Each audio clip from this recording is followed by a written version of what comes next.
Class, welcome to Maths Master Classes. If you are in the class 10th, this video is very useful for you because it can bring you 100 out of 100 marks in maths. Here is how, क्योंकि हमने देखो first chapter के NCERT को solutions कर लिए हैं। First chapter के NCERT solution आपको प्लेलिस्ट में मिल जाएंगे। वो दोनों वीडियो छोटी छोटी सी वीडियोज हैं, वो देख लो आप लोग। थोड़े थोड़े से क्वेश्चन है, चार चार तीन तीन।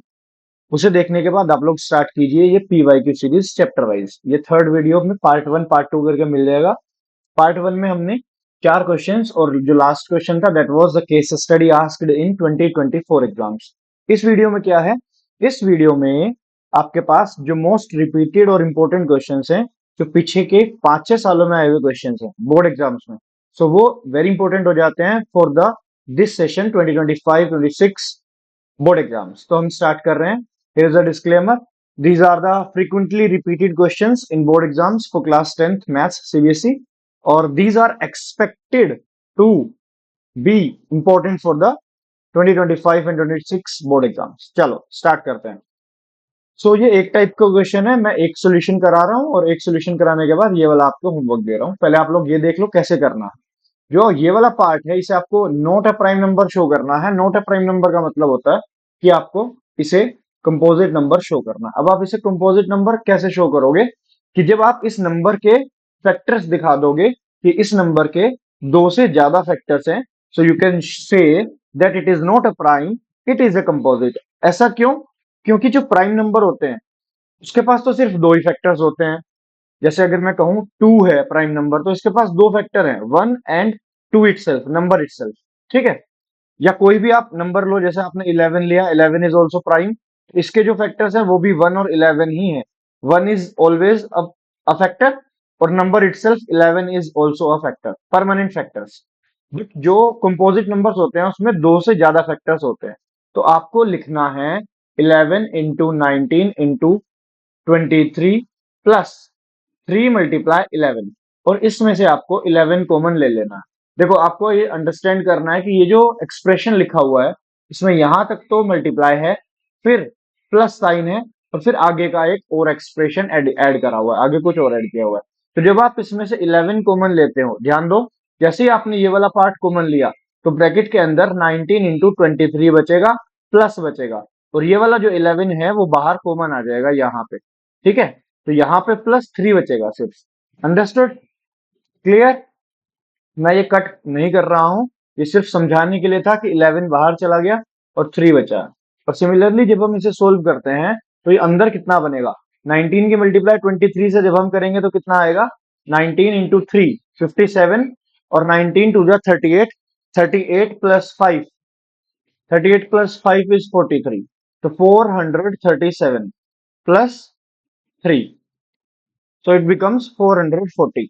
11 इंटू 440, so इसके पास तो बहुत सारे फैक्टर्स हैं, क्योंकि 440 क्या होता है, 2 into 220, 2 into 110, that is 2 into 5 into 11। ठीक है?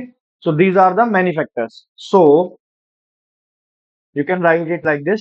सो it has it has more than two factors, more than two factors,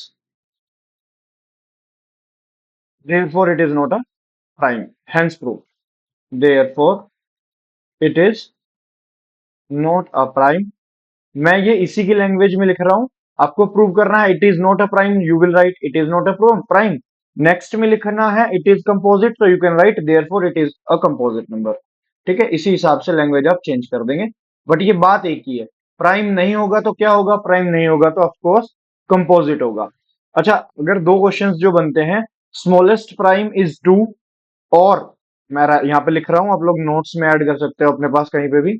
smallest जो प्राइम नंबर होता है, जस्ट 1 सेकेंड, जो स्मॉलेस्ट प्राइम नंबर होता है वो होता है 2, और जो स्मॉलेस्ट कंपोजिट नंबर होता है वो होता है 4। ठीक है? इसके ऊपर बेस्ड क्वेश्चन आते हैं। Why smallest composite number is 4? क्योंकि इसके पास दो से ज्यादा फैक्टर हो जाते हैं, 1 2 एंड 4। इसके पास तीन फैक्टर्स हैं, इसलिए स्मॉलेस्ट कंपोजिट नंबर 4 होता है। ठीक है? कभी भी पूछ लिया जाता है smallest even prime number, that is 2 only. Smallest odd prime पूछ ले, स्मॉलेस्ट ओड प्राइम हमको 3 बताना है, ठीक है। और स्मॉलेस्ट ओड कंपोजिट पूछ ले, अब सोच के बताओ ये वाली बात जो मैंने बोली है। स्मॉलेस्ट ओड कंपोजिट, देखो फोर के बाद 5 जो होता है वो कंपोजिट नहीं होता, ठीक है। ओड भी होना चाहिए, कंपोजिट भी होना चाहिए। 6 ओड नहीं है। 7 कंपोजिट नहीं है। 8 ओड नहीं है। 9 इज पॉसिबल, बताओ। 9 ओड भी है और 9 कंपोजिट भी है। समझ में आई बात? ओड भी होना चाहिए और कंपोजिट भी होना चाहिए, तो 9 will be the smallest odd composite, ठीक है। स्मॉलेस्ट इवन कंपोजिट में तो ये 4 ही काउंट होगा, क्योंकि 4 से छोटा हमारे पास कंपोजिट नहीं होता, ठीक है। I think it is clear and helpful.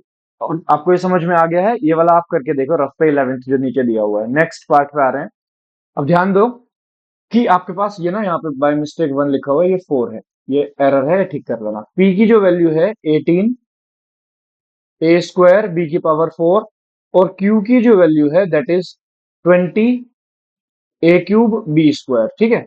Where A and B are prime numbers. आपको बताना है LCM of P and Q. LCM of P and Q क्या होगा? पी एंड क्यू का एलसीएम होगा, देखो जब भी आपके पास ऐसे दो एक्सप्रेशन हो और आपको इनका एलसीएम लेना है, तो जो एलसीएम होता है that is the highest power लेनी होती है ऐसे केस। एलसीएम में हाईएस्ट पावर एंड एचसीएफ में आपको लेनी होती है लोएस्ट पावर, ठीक है। चलो, इसमें हाईएस्ट पावर ए की कितनी है? अभी नंबर्स पे आ रहे हैं, 18 एंड 20 का जब हम करके निकालेंगे एलसीएम, वो तो निकाल ही लेंगे, ठीक है, that is not a problem. A की जो मैक्सिमम पावर है, जो हाईएस्ट पावर है ए की, दैट इज 3, और बी की हाईएस्ट पावर है 4। 18 और 20 का जब हम निकालेंगे, 18 और 20 का मेरे हिसाब से आना चाहिए कितना? चलो देख लेते हैं एक बार। 2 9 जा, 2 10 जा, 2 5 जा, और 9 will remain same, so it will be 5, it will be 3 3 two times, ठीक है। All right. तो अगर हम यहाँ पे मल्टीप्लाई करते हैं, 5 2 जा 10, 3 3 जा 9, 2 जा 18, 18 इंटू 10, 180 आ रहा है। This is what I was saying, 180 A cube B की power 4, that is the answer, ठीक है। 180 A cube B to power 4। A की भी हाईएस्ट पावर चेक की, 2 और 3 में से 3 थी। बी की भी हाईएस्ट पावर चेक की, 4 और 2 में से 4 हाईएस्ट थी। बस यहां से भी आंसर आ जाता, अगर आप डायरेक्टली 1820 का निकाल पा रहे हैं। But I have explained it thoroughly. Next देखते हैं, नेक्स्ट क्वेश्चन क्या है। This is the next question. एक असर्शन है, एक रीजन है, उसमें से एबीसीडी यहां से मार्क करने होते हैं। इसमें आपको थोरोली नॉलेज होनी चाहिए चैप्टर के बारे में। If a graph of a polynomial touches x-axis at only one point, then the polynomial cannot be a quadratic polynomial। ये बहुत ही गहरी बात है, बहुत ही गहरी बात, मतलब क्वेश्चन को समझो कि अगर एक पोलिनोमियल है जो x एक्सिस पे टच कर रहा है, कहां पे? ओनली एट वन पॉइंट, तो क्या ये पोलिनोमियल एक क्वाड्रेटिक पोलिनोमियल नहीं हो सकता? ये बिल्कुल ही फॉल्स बहुत बात है। ऐसा इसलिए मैं कह रहा हूं, आपको एक्सप्लेन करूंगा पूरा कि ऐसा मैं इसलिए कह रहा हूं कि कभी कभी क्या होता है, एक पोलिनोमियल के दो रूट्स हो जाते हैं, और वो जो दो रूट्स होते हैं वो सेम रिपीटेड रूट्स हो जाते हैं। और जब भी ऐसा केस बने कि किसी पोलिनोमियल के सेम रिपीटेड रूट्स हो, तो वो रूट तो दो हैं, ठीक है, रूट्स दो हैं, तो वो ऑफ कोर्स क्वाड्रेटिक है, ओके। लेकिन बात क्या है कि वो एक्स एक्सिस पे एक ही जगह पे कट करेगा, मतलब कि कहने का मतलब है कि यहाँ पे एक ही पॉइंट पे टच करेगा, दो लाइन ऐसे भी क्रॉस कर सकती है एक के ऊपर एक, तो वो एक ही पॉइंट पे कट कर रही है। तो पहला फॉल्स हो जाएगा, क्योंकि यहाँ पे कैन नॉट लिखा हुआ है। क्लियर? ये वाला तो फॉल्स हो गया। अब ऐसे केस में हमारा डायरेक्टली आंसर डी हो जाता है, बट क्या आर ट्रू है? तो यस, अगर पोलिनोमियल की डिग्री एन है, तो उसमें ज्यादा से ज्यादा एन ही रूट्स हो सकते हैं। जैसे अगर मैं कहूं एक्स स्क्वायर माइनस 4x+4 है, तो यहाँ पे जो डिग्री है, डिग्री किसे कहते हैं? डिग्री कहते हैं जो इसकी पावर है, एक्स की हाईएस्ट पावर, दैट इज 2। तो इसके जो रूट्स हो सकते हैं, मैक्सिमम रूट्स हो सकते हैं, एटमोस्ट रूट्स हो सकते हैं, ठीक है। जीरोस भी कहते हैं हम इसे, रूट्स को ही, कि पोलिनोमियल में जीरोस बोल देते हैं और इक्वेशन में, क्वाड्रेटिक इक्वेशन में रूट्स बोल देते हैं। तो यहाँ पे जितनी इसकी डिग्री है उतने ही रूट्स पॉसिबल है। उससे कम तो हो सकते हैं, उससे ज्यादा नहीं हो सकते। अगर डिग्री n है तो मैक्सिमम या एटमोस्ट जीरोस जो है वो उतने ही है डिग्री के जितने। n है डिग्री तो n ही रूट्स है, तो ये वाली बात बिल्कुल ट्रू है। तो हमारा आंसर हो जाएगा इसके अकॉर्डिंगली डी, कि A is false but reason is true. ठीक है।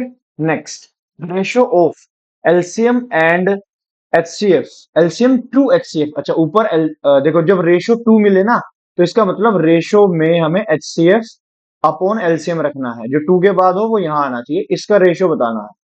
अब किसका? To the least composite number and the least prime number. Least composite number मैंने बताई थी 4, क्योंकि सबसे छोटी कंपोजिट नंबर वही होती है।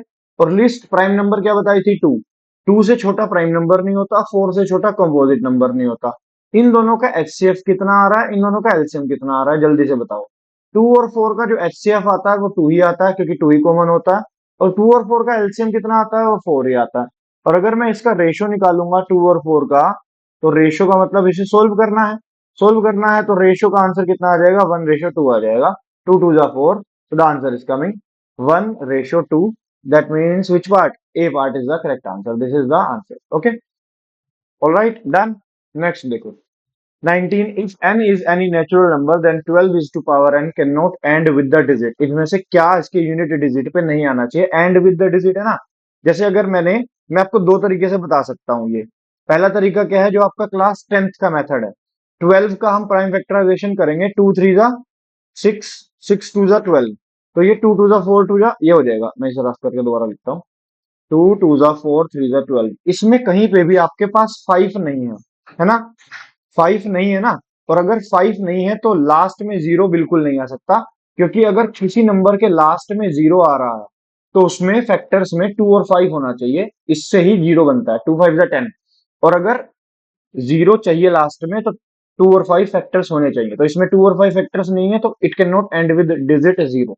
ये तो हो गया first method. What is the second and advance method?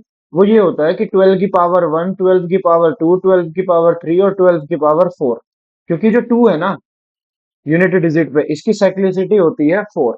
अब ये साइक्लिसिटी क्या है ये अभी मैं बताऊंगा। साइक्लिसिटी होती है कि इसके बाद ना रिपीटेशन स्टार्ट हो जाता है। पहले 12 की पावर 12 में यूनिट डिजिट कितनी है ये बताओ। यूनिट डिजिट 2 है।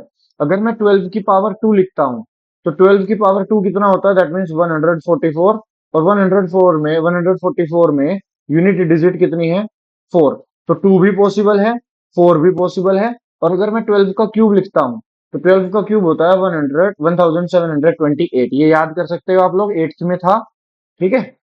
यूनिट डिजिट पे 8 है, यानी कि ये भी पॉसिबल है। तो तीनों के तीनों तो आ सकते हैं 12 की पावर एंड एंड पे यूनिट डिजिट पे।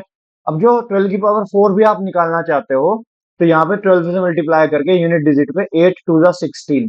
तो यूनिट डिजिट पे आएगा वो 6 आएगा। 8 और 2 की मल्टीप्लाई करनी होती है, पूरा मल्टीप्लीकेशन करने की जरूरत नहीं है अगर आपको सिर्फ यूनिट डिजिट चाहिए। अगर आपको सिर्फ यूनिट डिजिट चाहिए तो आपको मल्टीप्लाई करना है unit digit into unit digit. तो लास्ट डिजिट पे 6 आ रहा है। ठीक है। तो जो इसकी पावर है वो ये 2 4 8 और 6 यही है इसके। और इसके अलावा और कोई नंबर भी नहीं आएगा। अगर आप 12 की पावर 5 भी निकालोगे ना तो ये 2 रिपीट होना शुरू हो जाएगा। 12 की पावर 6 निकालोगे तो यूनिट डिजिट पे फिर 4 आएगा, क्योंकि इसकी साइक्लिसिटी 4 होती है। ठीक है। आफ्टर 4 पावर निकालने के बाद इसकी यूनिट डिजिट रिपीट होनी स्टार्ट हो जाती है। इसे कहते हैं साइक्लिसिटी। कि आपने इसकी 4 पावर्स तक निकाल लिया, और जो 5th पावर होगी वो 1 पावर की जो यूनिट डिजिट थी वही आएगी 5th पावर पे।